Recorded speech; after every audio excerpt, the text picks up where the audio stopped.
नमस्कार, आप देख रहे हैं ब्लैक एंड व्हाइट ब्रॉडकास्टर। मैं हूं पंकज पंडित। आज हम बात करने जा रहे हैं हिमाचल रोड ट्रांसपोर्ट कॉरपोरेशन यानी जिसे हम कहते हैं एचआरटीसी अपनी गाड़ी।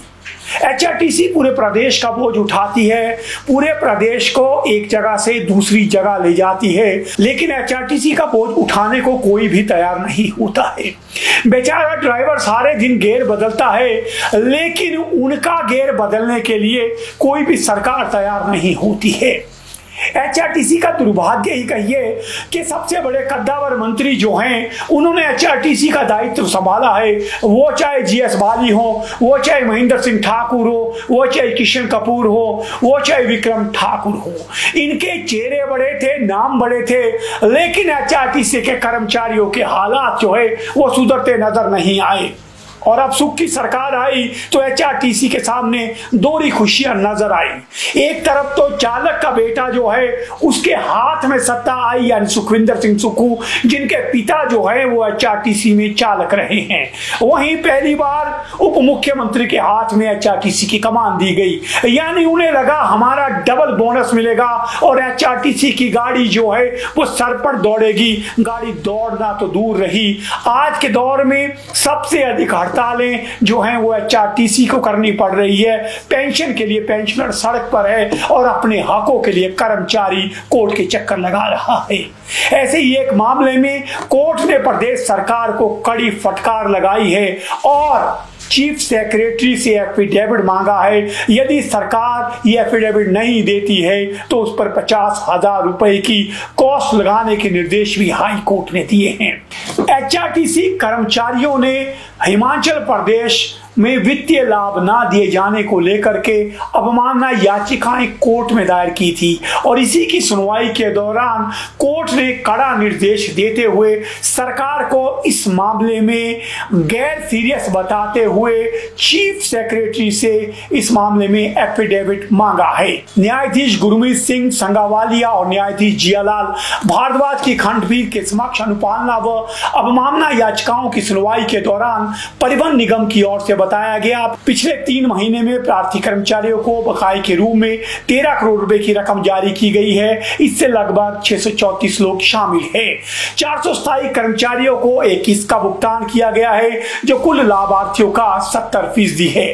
राज्य से यह भी अनुरोध किया गया है कि 50 करोड़ रुपए की एक मुश्त राशि प्रदान करे या इसके विकल्प के तौर पर हर महीने 2 या 3 करोड़ रुपए की राशि जो है वो कर्मचारियों को दी जाए।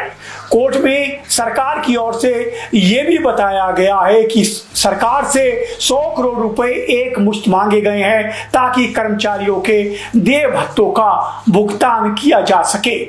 अब देखते हैं कि सरकार इस पूरे मामले पे क्या कदम उठाती है।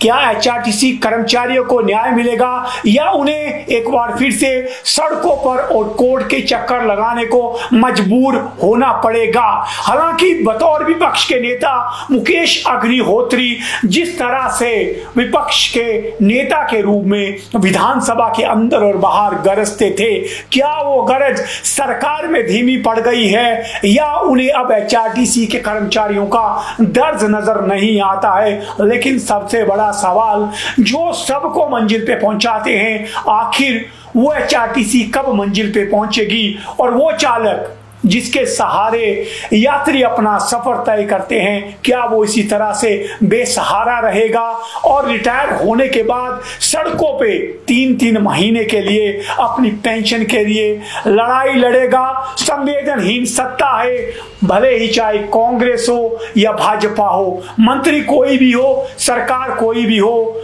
इस तरह से एचआरटीसी के हालात बद से बदतर होते जा रहे हैं। लेकिन हर तरफ आश्वासन मिलता है और इस आश्वासन के साथ एक बार फिर से इनकी न्याय के लिए कोर्ट पे नजर है। अब देखते हैं चीफ सेक्रेटरी इस मामले में क्या जवाब दाखिल करते हैं और उसके बाद ही तय होगा कि एचआरटीसी का सफर क्या एक बार फिर से उसी तरह से हिचकोले खाता हुआ, कहीं पे ब्रेक डाउन होता हुआ और कहीं पे बिना सीट के ड्राइवर गाड़ी चलाता हुआ भविष्य होगा। हाँ, आखिर में जरूर कह दूं, ये HRTC है। यहाँ एक वीडियो वायरल होता है, उसकी जांच बिठा दी जाती है, लेकिन कर्मचारियों के हितों की बात की जांच कोई नहीं करता। सवाल बड़ा है, जवाब कहीं नहीं मिल पा रहा है।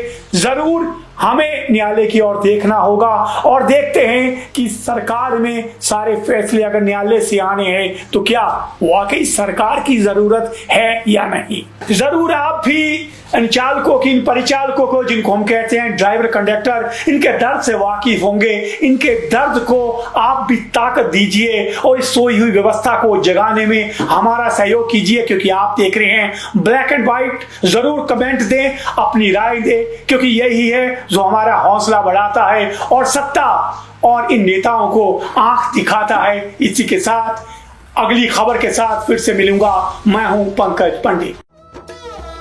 शिमला होटल, घर के बाहर घर जैसा अपनापन। अपने वेकेशंस को सुनहरी यादों में पिरोएं शिमला होटल के साथ। राजसी वैभव और राजस्थानी आव भगत, जो देगी आपको एक रॉयल फील। हिमाचल वासियों के लिए जयपुर में ठहरने का अपना hotel, Shimla hotel. Heritage above 1, हवा महल रोड, चांदी की टकसाल, जयपुर।